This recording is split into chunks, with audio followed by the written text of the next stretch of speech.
Hey guys, I'm Dave and welcome to the Trull Gallery. Today, we're going to replace these cheesy handles on my Kegerator.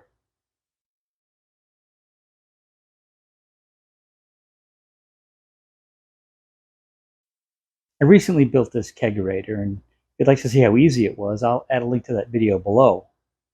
And it works great, but the tap handles are plastic and they just don't do it for me. I'm a wood guy.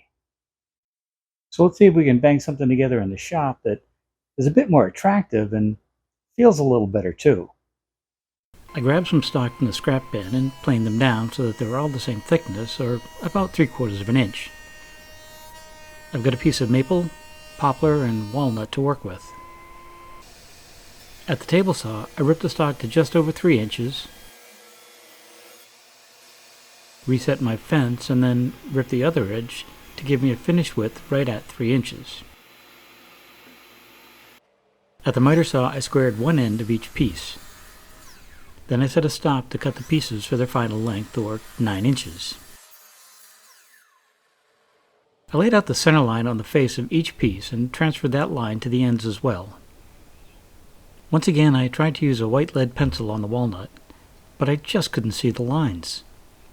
Back to the old number 2 pencil. The last bit of layout was to mark the center point on one of the lines on the end of the stock. I set up a tall fence on my drill press to support the stock. I used a brad point bit to align the fence and the stop to the center point on the end grain. The stock was clamped in place, and I drilled a pilot hole in each piece.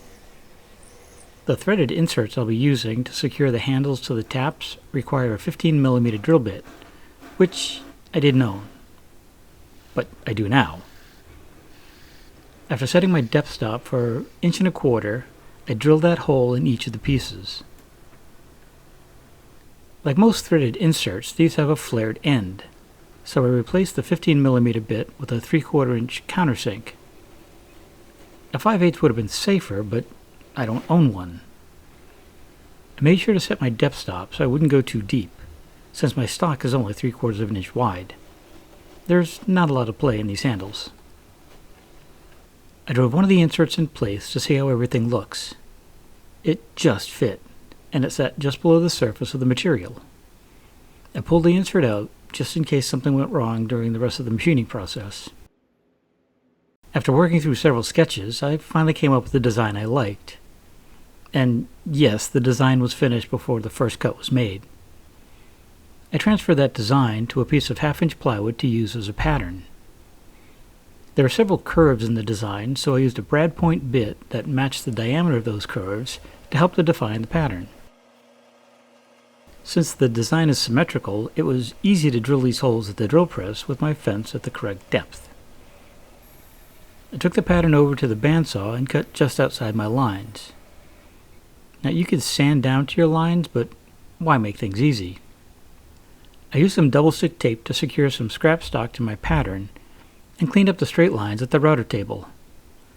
Yep, a pattern to make my pattern. I cleaned up one edge, moved the strips over, and cleaned up the opposite edge as well. I do love my routers. With the straight lines and the concave curves cleaned up, all that was left was the convex curves. I thought my belt sander would work, but it was a little unwieldy, even with it clamped to my work table. Plan B. I put a sanding drum in my drill press, added an auxiliary table, and just sanded to my lines. That table helped keep the work square to the drum, leaving me with a cleaner curve. Now I could use my pattern to draw the profile onto my stock. The key is to align all the center marks while I work. This is especially important on the bottom, since there isn't much wiggle room around that hole for the threaded insert. The handle blanks went back to the bandsaw and I rough cut them to shape. I stayed as close to my line as possible to minimize the amount of stock I need to remove in the next step. It's worth taking your time here and getting as close as possible.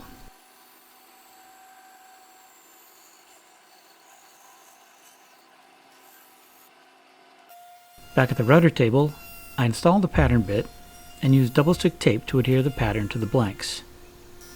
Now I worked slowly, taking light passes to clean up the handles. And then this happened. I ended up with 2 blowouts on the walnut. Not to worry, I still had 2 handles to work with. Or not.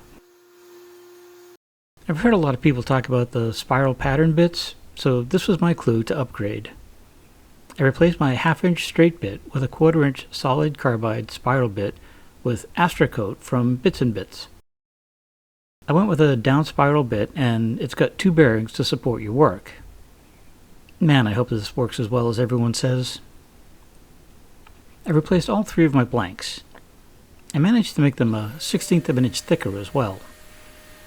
It was time to try it again. I'll save the do-over steps, but I also had to recut my pattern since the bottom had to be wider as well. I also included some extra length on the bottom. This would support the bearing on the way into and out of the cut, so I don't need to worry about cleaning up those unsupported ends. I'm not going to lie, I was a little skittish going into that first cut. I was pleasantly surprised to see how clean a cut I got on these handles. That new bit went right through the cherry, walnut, and even the maple. They were all given a quick sanding on all sides. I sanded them through 150 grit on the faces and edges, and those edges really didn't need much work. I wanted to put my logo on the handles, and since I don't have a laser yet, I sent them over to my friend Bob to take care of that. He does great work, and I'll add his website below if you need something engraved. The cherry tap has an additional engraving. I'm pretty sure I'll almost always have Coppertail's Free Dive IPA on tap, so this handle will always be clearly labeled.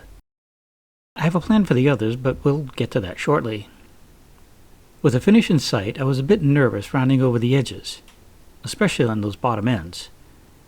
So rather than trying to just route those ends, I grabbed a 1/2 inch dowel and added a few wraps of blue tape until it fit snugly into the 15mm holes.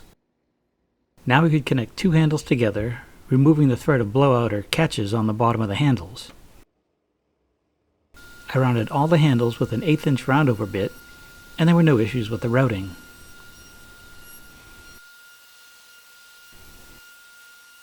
That small roundover really wasn't what I was looking for, so I replaced that bit with a 1/4 inch roundover and repeated the process.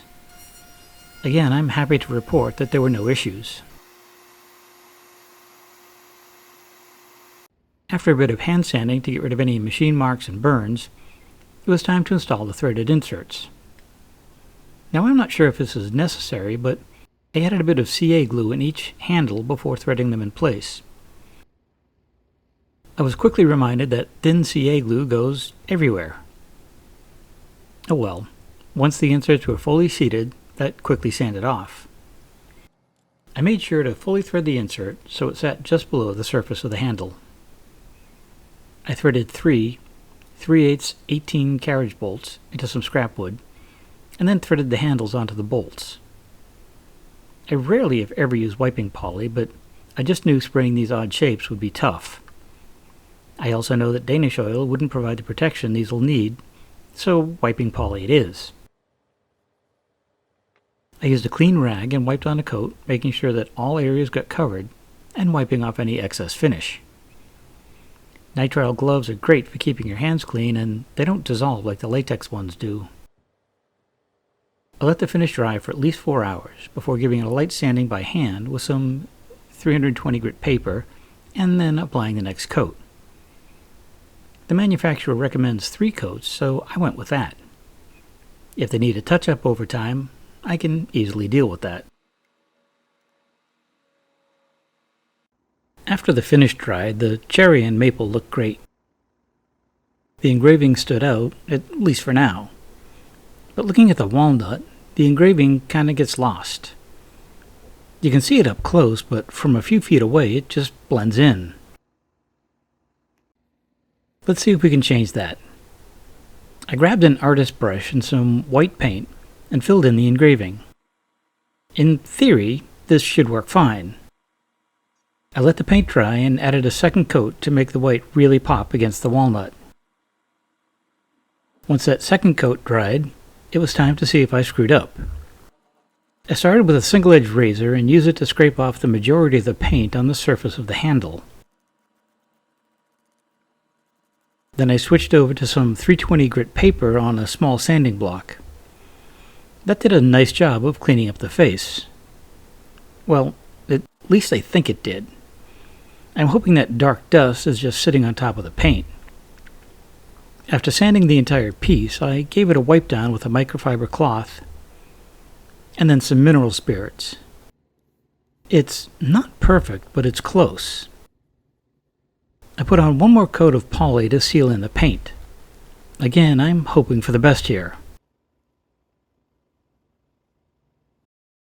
I've got to say, I think it came out pretty cool.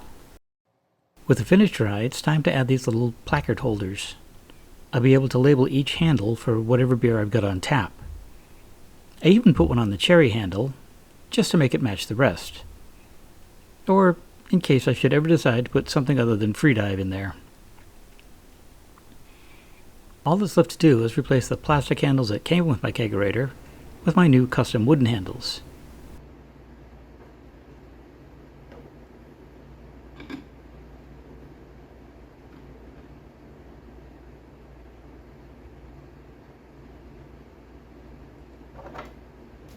You gotta admit, these are way nicer. These tap handles make a huge difference. Maybe not to the average person, but as a wood guy, I just couldn't live with those plastic handles. And I like the fact that I can easily change the names of the beers that I have in the Kegerator. Love to hear your thoughts on this video. Was there something I could have done differently, easier, smarter? Drop them in the comments below. I'd love to hear. As usual, I've listed a lot of the tools and equipment I use either in this video or on a day-to-day basis in the shop. And some of them have affiliate links, and should you happen to need one and buy it through that link, it does help keep this channel going. If you enjoyed this video, maybe give us a thumbs up and share it with friends. And if you haven't already, maybe it's time to hit that subscribe button and little bell so you get notified each time I put out a new video. As usual, don't have a clue what's coming up next, but it should be interesting. So until then, have a great day, stay safe, we'll see you soon. I gotta get a beer.